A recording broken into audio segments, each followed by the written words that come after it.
ہم عدالتوں کی بات کریں تو اس کے اوپر پچھلے چند ماہ میں جتنی ان کی تاخیر کی گئی ہے، میرا خیال ہے ماضی میں بڑے عرصے بعد ایسا ہم دیکھ رہے ہیں کہ چیف جسٹس کے اوپر کرٹیسائز کر رہی ہوتی ہے اپوزیشن، پھر انہی کی طرف سے جب ان کے حق میں فیصلہ آتا ہے تو پھر خاموشی ہو جاتی ہے۔ اسلام آباد ہائی کورٹ میں بھی ایسا دیکھا،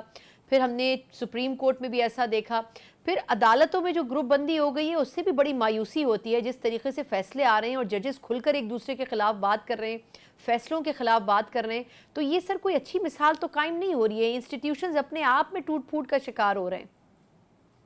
دیکھیں، جہاں تک عدالتوں کا تعلق ہے، عدالتوں سے جب فیصلے آتے ہیں تو اس کے نتیجے میں ان پہ اعتراض بھی ہوتا ہے، جس کے حق میں ہوتا ہے وہ اس کو ایکسیپٹ بھی کرتا ہے، جس کے خلاف ہوتا ہے، اور عدالتیں اس چیز کی اجازت بھی دیتی ہیں۔ وہ یہ نہیں کہتے کہ ہم نے فیصلہ کر دیا اب کوئی نہیں بولے گا، بول سکتے ہیں۔ اس وقت کا جو معاملہ ہے اصل میں یہ ہے کہ جب عدالت فیصلہ کر دیتی ہے اس کے بعد کوئی گنجائش نہیں رہتی کہ اس کو آپ سبورٹ کریں، یا عدالتی فیصلے کو اگر آپ تسلیم نہیں کریں گے تو انارکی پھیلتی ہے۔ میرا یہ ایک تجزیہ چلا آ رہا ہے کہ حکومت کا موجودہ جو ایگزسٹنس ہے وہ اسی صورت میں ممکن ہے اگر عدالتوں کو ڈسٹارٹ کر دے حکومت، اور عدالتوں کے اندر جو جاری انصاف کا اور الیکٹورل جو کیسز ہیں ان کا راستہ اگر حکومت نہ روکے تو یہ حکومت اپنے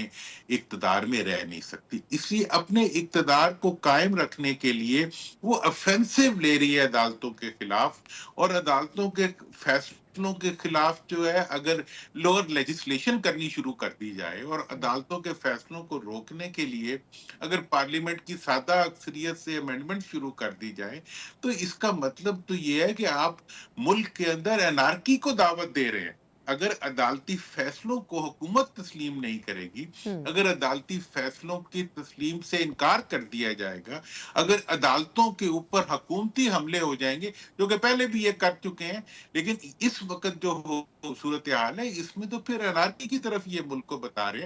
رہے ہیں، اور کوئی بھی چیز اس صورت میں پھر کسی کے کنٹرول میں نہیں رہے گی۔ اب یہ سمجھایا ہی جا سکتا ہے، مفاہمت کی بات کی جا سکتی ہے، آپس میں ایک دوسرے کے ساتھ مل بیٹھ کے مسئلوں کو حل کرنے کی بات کی جا سکتی ہے، لیکن مجھے نہیں لگتا، مجھے تو ایسے لگتا ہے گونگی، بہری، بینائی سے محروم، ٹھیک ہے جی، احساس سے محروم،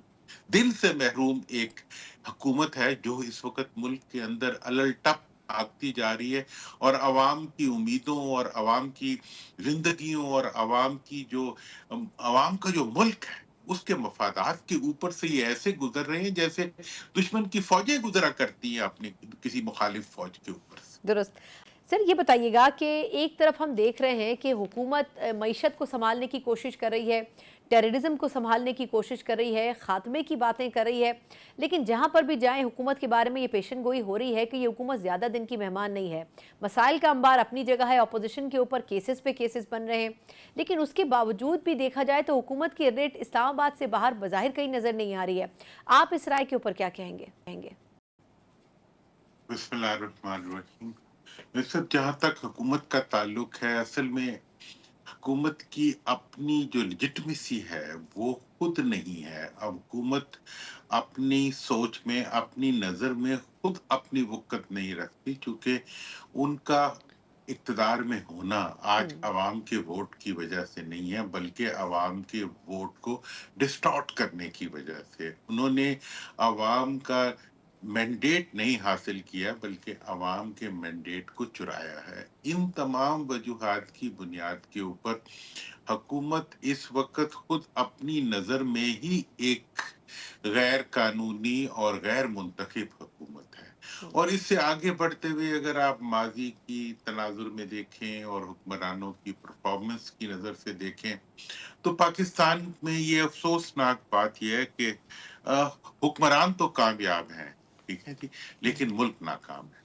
حکمران جو ہے وہ اپنی ذاتی مفادات اور ذاتی اختیار اور ذاتی اقتدار کے لیے تو اپنے آپ کو کامیاب تصور کرتے ہیں، لیکن اس کے نتیجے میں عوام جو ہیں وہ لٹ پٹ گئے ہیں۔ ملک کا ہر ادارہ اس وقت جو ہے انحطاط کا شکار ہے، بلکہ حقیقت آپ نے بہت خوبصورت بات کی کہ اسلام آباد سے باہر تو کہیں حکومت نہیں نظر آتی۔ مجھے تو اگر سچ پوچھو تو اسلام آباد میں بھی نظر نہیں آتی۔